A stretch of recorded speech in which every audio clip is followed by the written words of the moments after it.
नमस्कार किसान भाइयों, आज मैं जिला वाराणसी के ग्राम सभा जो है दौलतिया में अपने जो हमारे प्रगतिशील किसान हैं उनके यहाँ आया हूँ, जो कि आपको आज बताएंगे कम जगह में ज्यादा पैदावार कैसे लिया जाता है और ऑर्गेनिक तरीके से खेती को और बेहतर कैसे बनाएं, और ये हमें उसकी जानकारी देंगे। जी नमस्कार, मैं उदयभान सिंह ग्राम सभा दौलतिया विकासखंड सेवापुरी का किसान हूँ। मैं ऑर्गेनिक फार्मिंग करता हूँ। विगत 5 वर्षों से मैं ऑर्गेनिक फार्मिंग कर रहा हूँ। इसकी ट्रेनिंग मुझे ऑर्गेनिक सेंटर उत्तराखंड से ली है। मैंने माननीय पालेकर साहब के यहाँ भी जा कर के लिया है। उसके बाद हम अपनी खेती को कर रहे हैं। इस खेती को हम नेचुरल फार्मिंग और ऑर्गेनिक फार्मिंग दोनों को मिक्स करके कर रहे हैं और हमारी फसल अच्छी आ रही है। हम आपको ये बताना चाहेंगे कि अगर आप ऑर्गेनिक फार्मिंग करते हैं तो उसमें सबसे ज़रूरी तत्व है आपका ऑर्गेनिक खाद। अगर आपके पास ऑर्गेनिक खाद नहीं है तो आप ऑर्गेनिक खेती नहीं कर पाएंगे। फिर वो खेती इतनी महंगी होगी कि हमारे आपके बस से बाहर निकल जाएगी। हमें इसे सस्ता करना है तो उसके लिए हमें अपने यहाँ ऑर्गेनिक खाद को तैयार करना होगा। इसका सबसे अच्छा विकल्प है वर्मी कंपोस्ट। अगर हम अपने यहाँ वर्मी कंपोस्ट को तैयार कर पा रहे हैं तो हमारी खेती सबसे अच्छी होगी और सुगमता से हो पाएगी और लागत भी कम होगा। जैसा कि हम अपने यहाँ एक वर्मी कंपोस्ट की यूनिट लगाए हैं। ये यूनिट मुझे कृषि विभाग की तरफ से मिला है। ये देखिए, ये हमने 6 टैंक का लगाया है।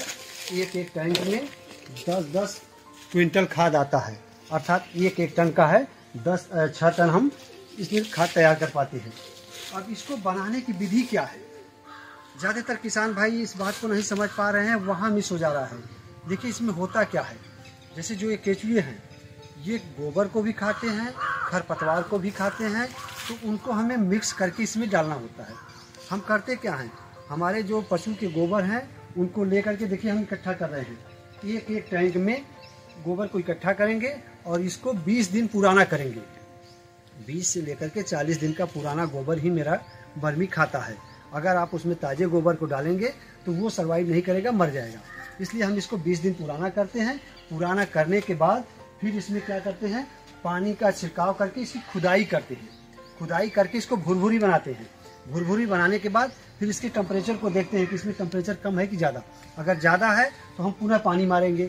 जब टेम्परेचर कम होगा तब हम ला करके इसमें वर्मी को डालेंगे। और इसके साथ साथ हम आपको ये भी दिखाना चाहेंगे, ये देखिए जो पेड़ों की पत्तियाँ हैं इसको भी हम इकट्ठा करके रखते हैं। इसको भी इसी में मिलाते हैं, छोटे छोटे टुकड़े करके इसमें मिलाते हैं। तो ये मेरा कंपोस्ट तैयार होता है।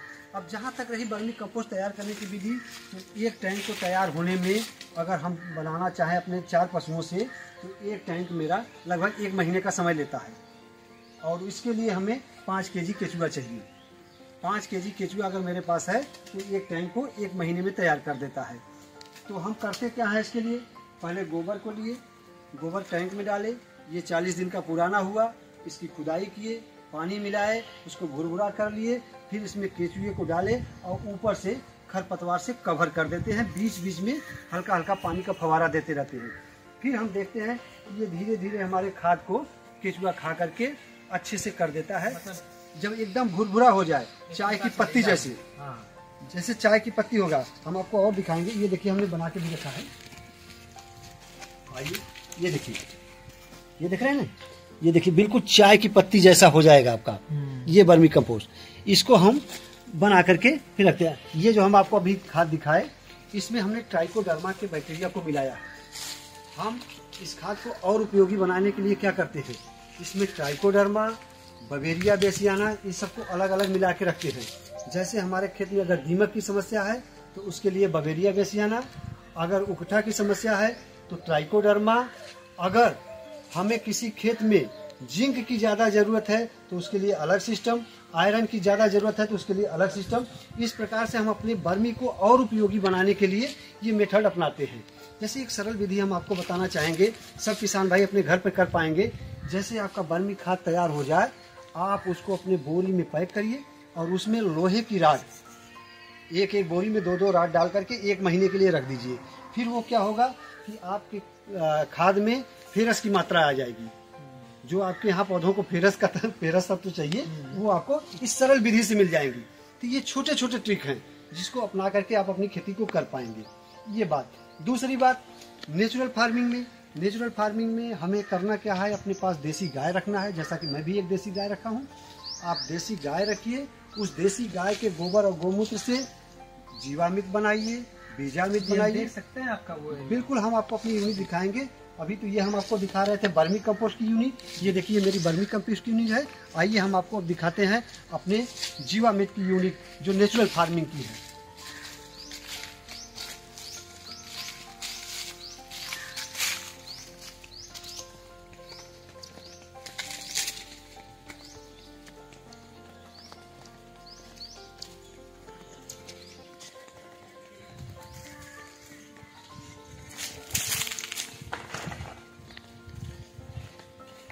देखिए किसान भाई, बहुत ही आसान विधि है जीवामृत बनाने और घन जीवामृत बनाने, अर्थात पौधों के लिए जो कीटनाशक बनाना है वो भी बहुत आसान है।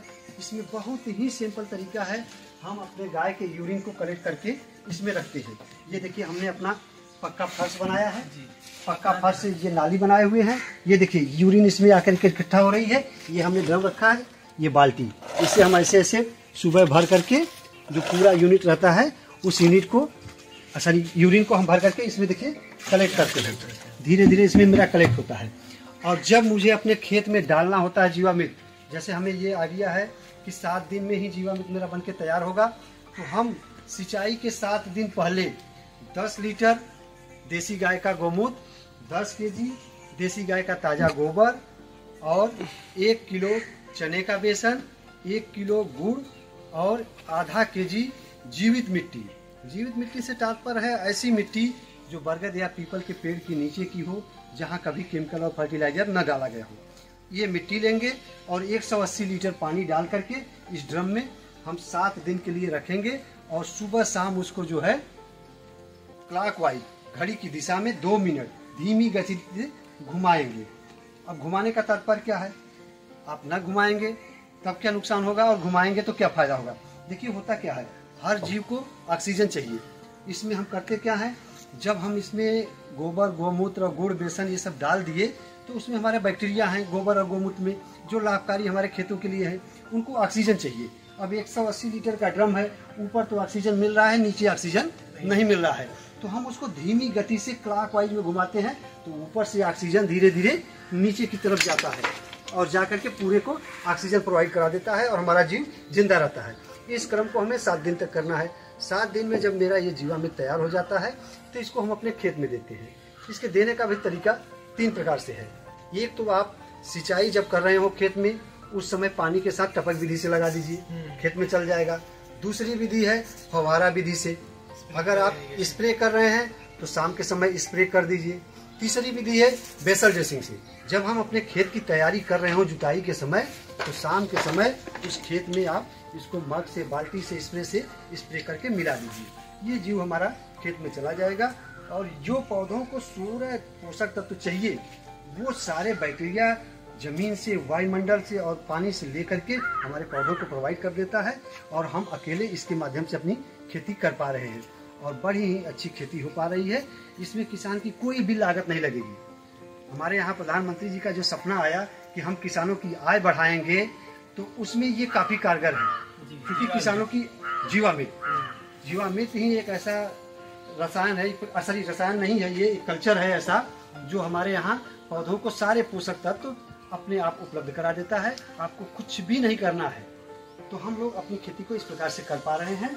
और एक बात और आपसे बताएं, अगर हम ऑर्गेनिक खेती करते हैं तो उसमें रोग कम लगते हैं, कीड़े कम लगते हैं। कारण ये होता है, रोग का तो मेन कारण है पोषक तत्वों की कमी। जब हमारे फसलों में पोषक तत्वों की कमी आती है तभी रोग लगता है। होता क्या है, जैसे हम किसी नाइट्रोजन को दिए, फास्फोरस को दिए, पोटास को दिए, बाकी जो सूक्ष्म पोषक तत्व है उसको दे ही नहीं पा रहे हैं। फिर हमारे मिट्टी में क्या हो रहा है, उस पोषक तत्वों की कमी आ रही है, उससे रोग के लक्षण आ रहे हैं।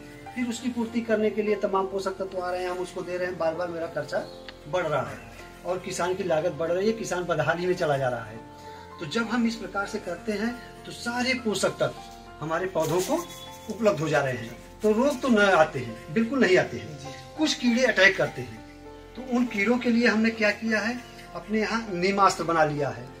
नीमास्त्र एक ऐसी दवा है जो बहुत सस्ती है, बहुत आसानी से बना सकते हैं हम। आप इसमें करना क्या है, नीम की पत्ती, नीम की टहनी, नीम की फली, ये आपको लेना है।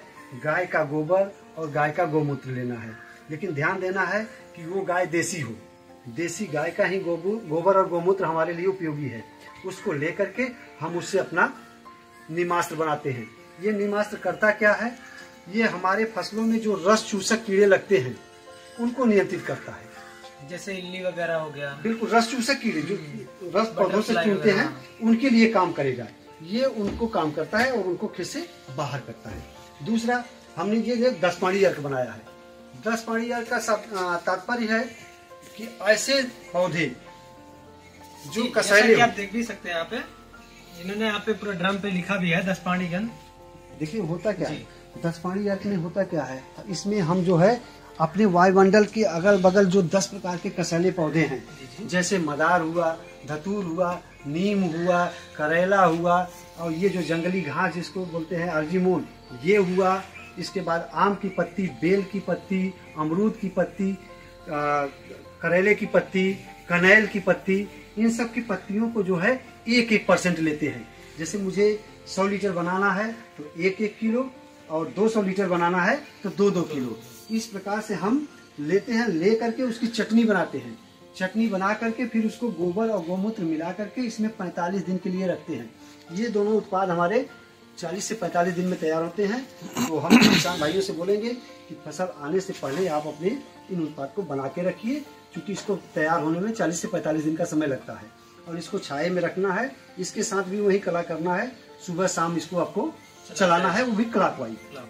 तो ये 2 सिस्टम करते हैं। तो ये दोनों मेरे कीटनाशक इतने अच्छे हैं कि आपकी फसलों में कोई कीड़ा आएगा ही नहीं, कोई कीड़ा आएगा नहीं। ये जो है रस चूसक को रोकता है, और ये कैटरपिलर को, जो पत्तियों और फलों को खाते हैं, उनके लिए है। ये दोनों काम कर लेते हैं। अगर मान लीजिए अगल बगल रासायनिक खेती तमाम लोग कर रहे हैं, क्योंकि आप ही अकेले तो है नहीं खेती वाले, उनके कीड़े बार बार आपके यहाँ अटैक कर रहे हैं, तो उसके लिए हम करते क्या है, फिर अग्नेयास्त्र बनाते हैं। अग्नेयास्त्र बनाने का तरीका क्या है, उसमें हम जो है 0.5% मिर्चा, 0.5% लहसुन, 0.5% ये जो खाने वाली सुरती है, जिस कहीं को लोग खाते हैं, इसको मिलाते हैं। और फिर यही गोबर, गोमूत्र और हल्दी पाउडर, इन सबों को मिला करके, जैसे इसको हमने 45 दिन रखा था, उसको 45 दिन नहीं रखना है। उसको आपको करना क्या है, उसको गर्म करना है। गोमूत्र में मिला करके उसको गर्म कर लीजिए, गर्म करके रख दीजिए ठंडा होने के लिए। और 45 का मान के चलिए 48 घंटा ठंडा जब हो जाए, तब उसको आप जो है 2% घोल बना करके अपनी फसलों पे स्प्रे कर दीजिए। आपकी फसल में कीड़े नहीं आएंगे। इस प्रकार से हम लोग अपनी खेती को कर पा रहे हैं। अब जहाँ तक रही बात घन जीवामृत की, तो घन जीवामृत देखिए बहुत आसान विधि है। उसमें करना क्या है, जैसे आप अपने गोबर को इकट्ठा कीजिए जी, जैसा कि आप यहाँ देख सकते हैं कि हमने यहाँ इकट्ठा कर रखा है। हमारे प्रगति किसान सील ने कैसे मतलब इकट्ठा कर रखा है, इसको आप भी कर इकट्ठा कर लीजिए। इसके बाद इसमें वही गुड़ और बेसन मिला दीजिए, मिला करके गोमूत्र से इसको गीला कर दीजिए, गीला करके छाये में रख दीजिए। अब ये आपका तैयार है। अब अपने खेत में आप ले जाकर के इसको डालिए और सारे पोषक तत्व आपको मिल जाएंगे। बाहर से किसी भी फर्टिलाइजर की जरूरत ही नहीं है। एक चीज, दूसरी चीज आपको हम ये भी बताना चाहेंगे कि इससे फसलों में काफ़ी मजबूती आती है और फसल के जो स्वाद है, जैसे किसी भी फसल को आप लेंगे उसका स्वाद ही बहुत अच्छा आता है। एक बात, और जैसे हम लोग आलू और प्याज की खेती करते हैं तो किसान की शिकायत रहती है कि हमने कोल्ड स्टोर में आलू अपना नहीं पहुंचा पाया, मेरा आलू नुकसान हो गया। तो अगर हम नेचुरल विधि से अपनी खेती करते हैं तो वो नुकसान न के बराबर होगा। न तो आलू सड़ता है, न तो प्याज सड़ता है, सड़ेगा वहीं जो चोटिल हुआ है आलू, हाँ घाव लगा, बाकी सामान्य परिस्थिति में नहीं होता है। और इस प्रकार से हम अपनी खेती को बड़े आसानी से कर पा रहे हैं। और हम आग्रह करेंगे उन किसानों से कि जो लोग फर्टिलाइजर के चक्कर में अभी पड़े हैं, आप कृपा करके उस फर्टिलाइजर को छोड़ दीजिए, छोड़ करके अपने इस विधि को अपनाइए। ये निरंतर चलने वाली विधि है, कहीं से भी नुकसान नहीं है, इसके अनेकों फायदे हैं। सबसे नंबर 1, हमारी धरती सुधरेगी, हमारी धरती उपजाऊ होगी, जो हमारे धरती का वाटर लेवल नीचे भाग रहा है वो मेंटेन होगा। आपको हम बता दें, अभी तो समय जाड़े का चल रहा है, बरसात के समय में हमारे खेत में 1 इंच भी जगह नहीं बचता है जहाँ की केंचुए न हो। उसकी गुड़ाई और निराई करने के लिए मुझे बड़ा सोच समझ के करना पड़ता है, केचुए कटे नहीं। तो इस प्रकार से अगर केचुए हमारे खेत में आ जाएंगे तो वाटर लेवल हमारे धरती का मेंटेन होगा। दूसरी बात, अगर हम कीटनाशक को रोक दिए, फर्टिलाइजर को रोक दिए, तो पर्यावरण मेरा शुद्ध हो जाएगा, पर्यावरण का सुधार होगा, धरती सुधरेगी, वाटर लेवल सुधरेगा, और यहाँ तक कि नदियों का बाढ़ भी रुक जाएगा। अगर ये मिट्टी मेरी कट के नदियों में न जाए, नदी उथली न हो, तो फिर बाढ़ की समस्या भी समाधान हो जाएगी। अर्थात एक खेती ऐसी है जो किसान की आत्महत्या रोक लेगी, उसके स्वास्थ्य को सुधार देगी, मिट्टी के स्वास्थ्य को सुधार देगी, वातावरण सुधर जाएगा, नदियों का बाढ़ रुक जाएगा। ये एक प्रकार से समझ लीजिए कि एक ही कार्य पूरे का समाधान कर देगा। तो हम आपसे आग्रह करेंगे कि आप लोग ज़्यादा से ज़्यादा लोग जो है इस खेती को अपनाएं। हम अपनाए हैं, हम इसके लाभ को जान रहे हैं, आपसे बता रहे हैं कि आप भी कीजिए। कहीं से भी नुकसान नहीं है, हर तरफ से लाभ ही लाभ है। धन्यवाद।